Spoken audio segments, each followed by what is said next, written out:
พบกันอีกเช่นเคยเนาะมือนี้ห้องก็สตาร์ทหรือว่าเปิดสากอยู่ที่นาเดินพระธาตุหลวงเวียงจันทน์เนาะถือว่าเป็น EP หนึ่งที่ว่ามีความหมายความสำคัญเนาะเพราะว่าเขาจะได้นำพาทานมาเบิ่งเกี่ยวกับการออกกำลังกายอยู่ที่สนามหลวงเนาะอยู่ที่สนามหลวงทั้งด้านหน้าของเดินพระธาตุหลวงด้านหน้าของสปาแห่งศาสตร์เนาะถือว่าเป็นอีกหนึ่งภาพบรรยากาศทุกๆแกล้งของทุกๆมือเนาะเขาจะเห็นชาวนครหลวงเวียงจันทน์จะผู้ที่ว่าหักในสุขภาพเนาะจะพากันออกมา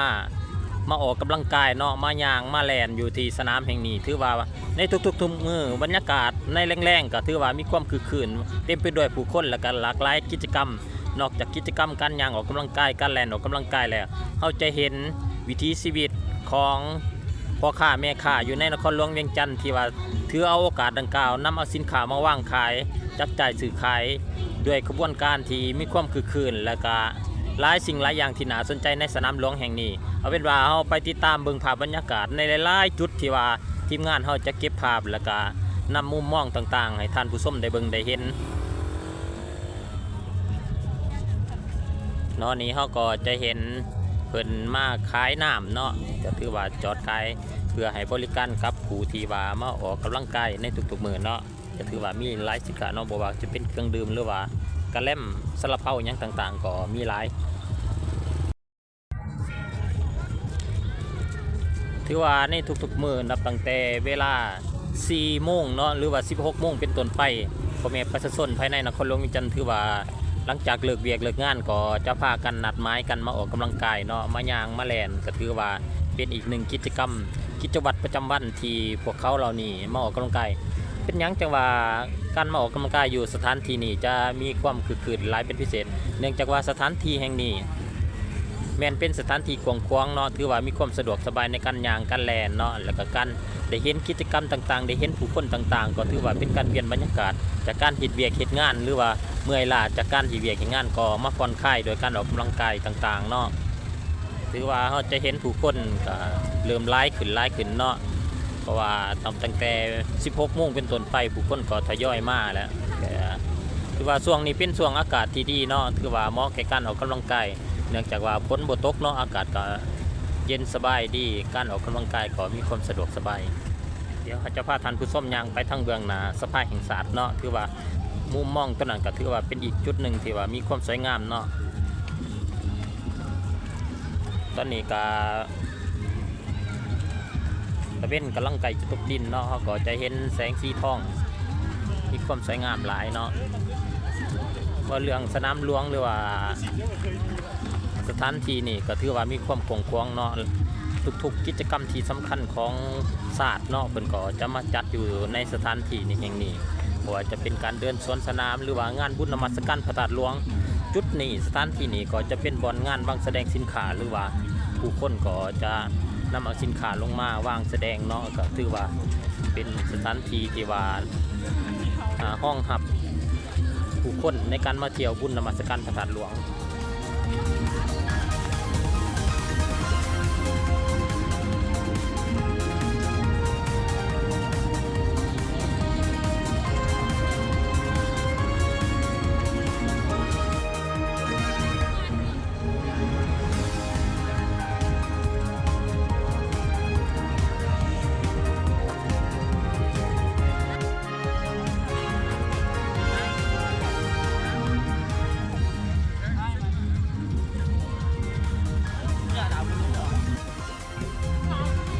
ซ้ำเลย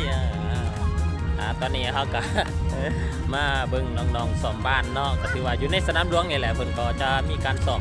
ว่าอาศัยเดินติดกวางเนาะในการซ้อมว่าเยาวชนก็ถือว่าอาจจะเป็นทีมชาติในอนาคตเนาะถือว่าเป็นอีกหนึ่งกิจกรรมดีๆที่ว่าเฮ็ดให้เยาวชนวัยหนุ่มเนาะห่างไกลยาเสพติดเป็นการออกกีฬาเพื่อสุขภาพเนาะกีฬาหักสุขภาพเป็นว่าบรรยากาศที่แสนดูบรรยากาศที่มีความสุขเนาะของพ่อแม่ประชาชนชาวนครหลวงเวียงจันทน์ที่ว่าได้ออกมา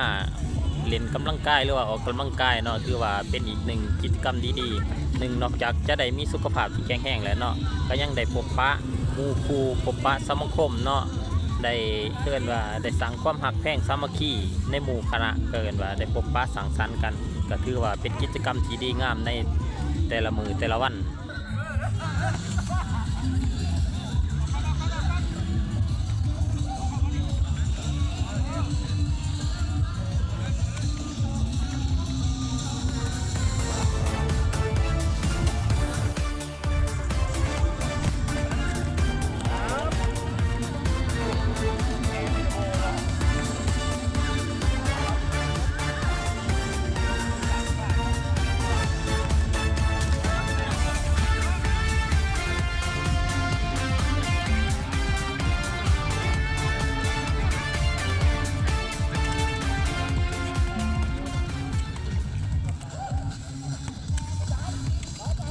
คือว่าการซ่อมบ้านเนาะก็ถือว่ามีหลายสนามเนาะหลายจุดเนาะก็ถือว่าอันทุกคนก็จะจับกลุ่มจับก่อนกันเนาะเป็นทีมไทยทีมลาวเนาะซึ่งเราก็จะเห็นในมือนี้ก็คือ3จุดเนาะในการซ่อมบ้านอยู่ที่สนามหลวงแห่งนี้